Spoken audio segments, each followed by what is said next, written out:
আপুনি আপোনাৰ মানসিক সুস্থতাৰ বিষয়টোক অৱহেলা নকৰিব। আপুনি আপোনাৰ কামসমূহ, আপোনাৰ পৰিয়াল, লগতে আন যিমান দায়িত্ব আছে সকলোবোৰৰ যত্ন লয়।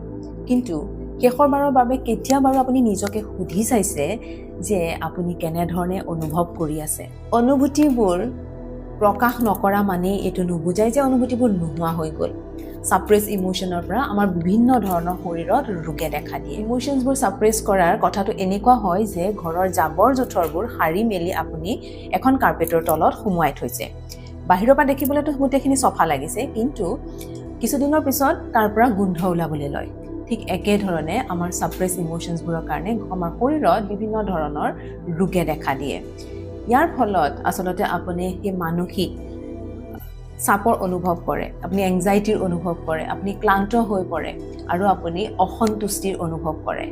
সেয়েহে আৱেগিক স্থিতিস্থাপকতাটো এটা বিলাসিতা নহয়, ই আপোনাৰ প্ৰয়োজনীয়তা। ই হৈছে আপোনাৰ শান্তি, আপোনাৰ সম্পৰ্ক আৰু আপোনাৰ সফলতাৰ আধাৰ।